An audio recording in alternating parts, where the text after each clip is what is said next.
I am Shonisani and welcome to another live update.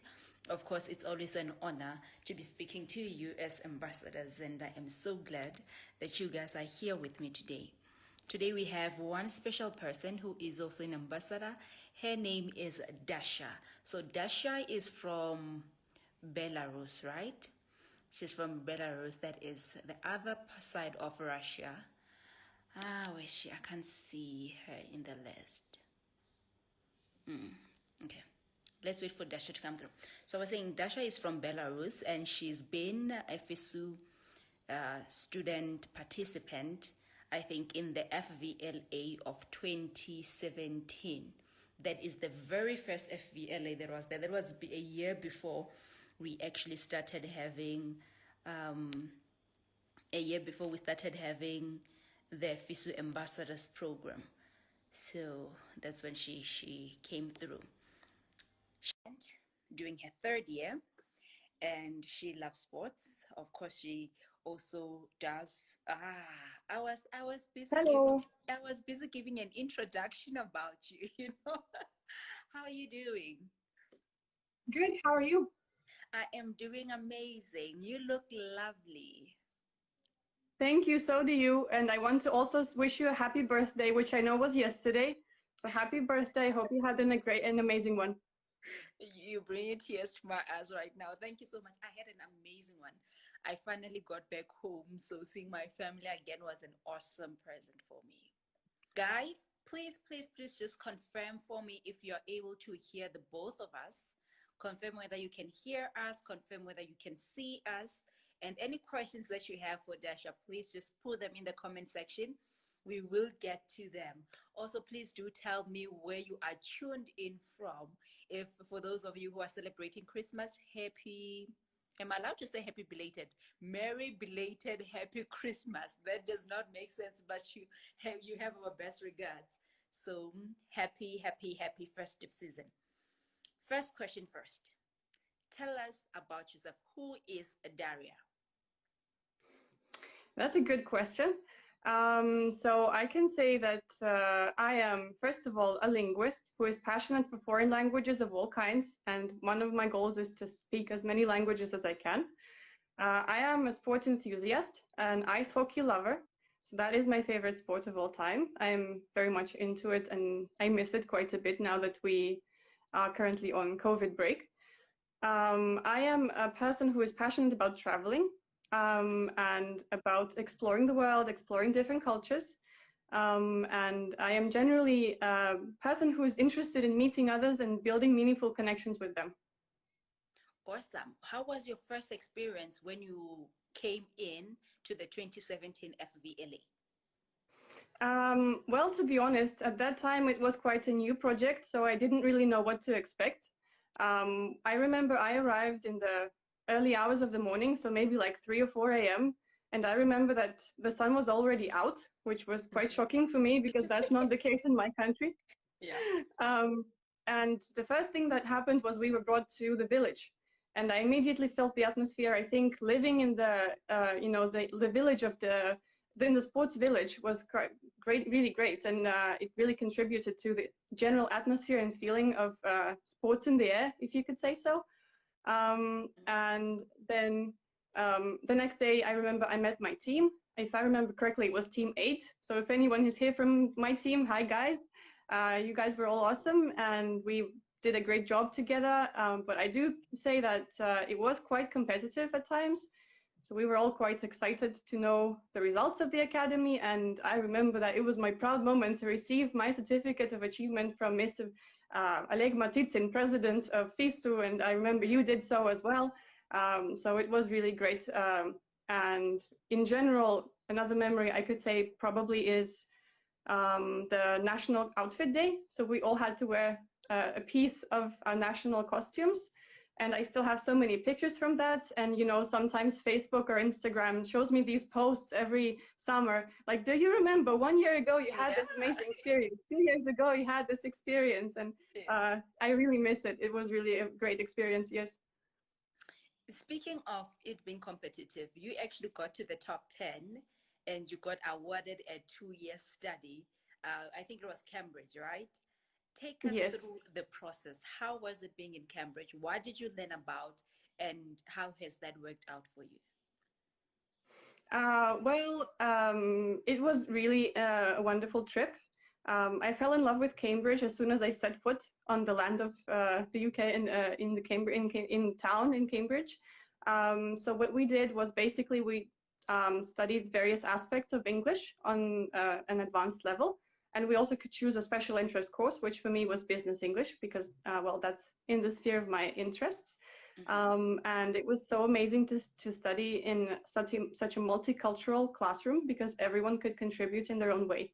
So that was great. And also I loved living in a host family because that made me feel more like a local rather than a tourist, if you know what I mean. Yeah. Awesome.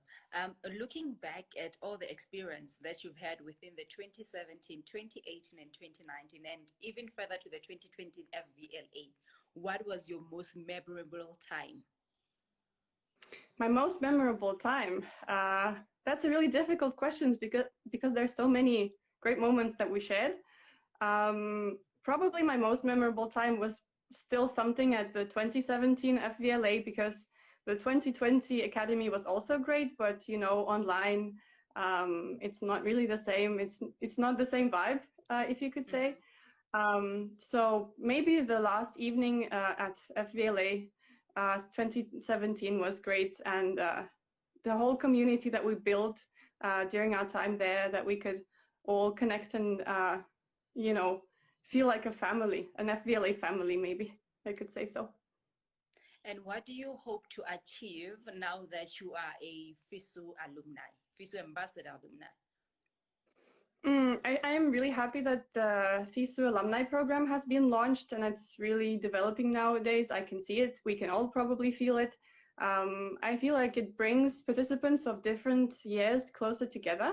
And even this live stream, I'm really happy to speak today and thank you for having me because we can all become closer and we can all, you know, share our expertise and our experiences and our thoughts.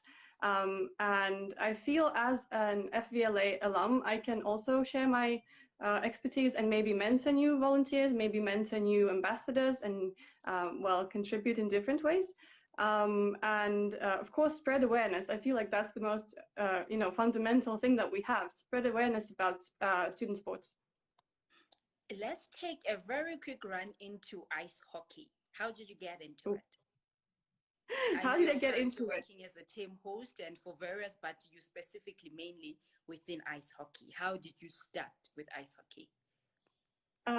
Well, I've always had a passion for ice hockey, and I could say that, well, we are kind of an ice hockey country, so lots of people like to play ice hockey here and to watch ice hockey matches. But my personal experience with it began maybe in 2012, around that time. And my first volunteering experience at that time, I only knew about hockey as a spectator. So I didn't really know how it worked. I didn't really know what to do with it. But I got the opportunity and they said, tomorrow you begin if you want to. And, you know, I'm the kind of person to just jump into things and try and see how it goes. So that's how I started. And it's been great ever since. So since 2012, I've been part of the community. I have a passion for ice hockey that grows every year. And since then, I've been involved in a lot of tournaments and I've met some great people from the ice hockey world and I really love it. Okay. Now, just to fill everyone in, what Dasha has done over the years is, again, speaking of ice hockey and other major events, she's been tasked as a team host for those different events. Take us through your role as a team host and what is that one challenge that you can always point to and say, I needed that for me to grow as a sports manager, as a sports person, and as a catalyst within sport? Well, generally speaking, as a team host, if you just look at the word, it consists of two different parts, right? Team and host. So you're kind of a host for the team who are your guests. And your general idea is to make them feel welcome, to make them feel comfortable, and to make sure that the program of the tournament goes as follows. So that brings us kind of to the main challenges that the team host has, which is you have to be really responsive, you really have to watch out for the main issues that the team might have. And you need to be able to think on your feet and think outside the box, because there are some really unexpected things coming up. And at the same time, you need to be good at cross-cultural communications. You need to be able to connect with people from different countries, from different languages, and so on.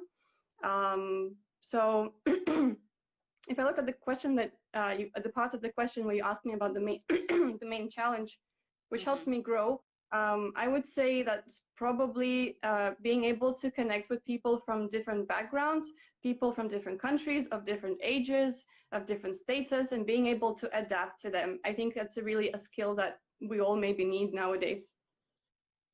Of course.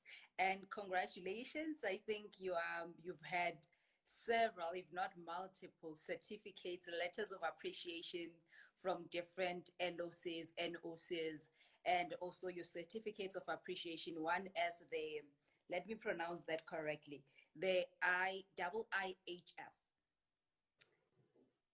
If you are to look back at all the certificates, what task did you execute prior being awarded those certificates? Has it always been the same host, or has there been something else different, but within sport as well? Well, first of all, I'd like to say, of course, I'm really honored to have all those certificates and letters of recognition, because it really pushes me to contribute even more. As to what specifically I had to do, I can't really say that it was something specific, because the certificate is never the goal. The goal is just to deliver high quality work in the sporting landscape. So the goal is just to feel the needs of your team, to really understand them, and to find interesting, some interesting ways to address these issues that they might have, and really to build meaningful connections with the team, to be not just working for them, but also actually being there for them, being their friend, maybe not just someone who is there and just, but actually someone who they can trust and they can rely on. And I feel like that some of the teams I've worked with have quite significant experience of many other team hosts. So the fact that they would like to express their gratitude in this way really means a lot to me. Yes. I have one question. I think I should have actually started with this. How do you perceive student volunteerism? I mean, coming through the FVLA up until you go into working with different countries and different sporting activities, most of our work are basically volunteerism. What is your perception of sports volunteerism? That's a really good question. I feel like nowadays we can't imagine any sports event and any organization without volunteers, because volunteers really are people who give their time and effort into the whole thing. They're ready to contribute, and they really create this special atmosphere that we have around, around the sports tournament or around the organization. And I know that in FISU, a lot of people are also volunteering, and they are, ready to give their skills and competences into the whole event. And I feel like, building this whole volunteer culture is really important in every country and also globally. And it's something that I personally also want to work towards, to make sure that people, can have some common grounds, and that volunteers from different countries can also share their stories and contribute to the development and growth of each other. Awesome. One last question from, I think, the question that came through comment side. How many languages do you speak? Well, my native languages. So in my country, we have 2 official languages, which would be Russian and Belarusian. So that's my native languages. Then I also speak English, obviously, and also some Italian and some Norwegian. That's currently all, but I would like to expand my list, of course. Awesome. And if you're expanding, which one is the next favorite that you'd want to learn, like immediately after this? My next language is probably German. I feel it's something that many people speak, and it's it's something I could actually use in my future, not only my career, but just in my personal life. So I feel like that's my next one, and then from there I will see where it goes. Awesome. Mary Buell says, good luck, Dasha. You are the best. And Shadow Ram says, nice. I think that's nice. Is coming back to how many languages you actually do speak. My favorite Thank you. question out of all the questions that I'll ever give you, what is your 5-year manifesto? Ooh, 5 years that's a tough time, one. we meet somewhere, I don't know where, in what country. Hopefully there will not be a pandemic by then. Who will Dasha be? Where will she be? What would she have achieved? Now I feel like I'm at a job interview. Yeah. It's a good question. One quote that I really like is that you can't write your own autobiography in advance. So it's really difficult to say what the future brings. And I feel like we have proof of that now when COVID came and changed a lot of people's plans, travel-wise, work-wise, study-wise, everything-wise. So I try to stay open to any changes that happen in my life. But of course, I can dream, I can make some kind of plans. If I speak about my career, I'm currently a PhD student. So in 5 years' time, I hope to have my degree. And so by then I will have degrees in linguistics and in intercultural communication. So that leads me to my main goal of working in an international company where I could, communicate with people from different cultures and different countries and combine the degrees that I have and all the knowledge that I have built throughout my bachelor studies and master studies and the knowledge that I am working on now during my PhD. So that would be my main objective career-wise. That could be, of course, connected to sports, maybe in some way, which would be great. And I'm really interested in volunteer management as well as megasport legacy and the print that sports events leave and the positive impact they could have. Otherwise, of course, I'd love to continue learning even after I'm done with my degree. I would love to be traveling the world. I would love to experience everything and, be a better person as well and grow professionally and personally. Awesome. Very, very interesting. Mari says you are amazing. And one who's this Moffat says interesting. Trainer Angel says hola. That is it for today, everyone. Dasha, thank you so much. And I wish you the very best of luck for your future and your endeavors and the change that comes. May it be good and kind to you. Do you have any parting words that you might want to leave with all our listeners today? Yes, I just want to say thank you for being a great interviewer, for your amazing questions. And I want to thank everyone for having me today. And I want to wish, of course, everyone Merry Christmas, a Merry past Christmas, and coming Happy New Year. And all the best to you. And I love all the FBLA guys. Big love to you. Happy New Year to you and family too.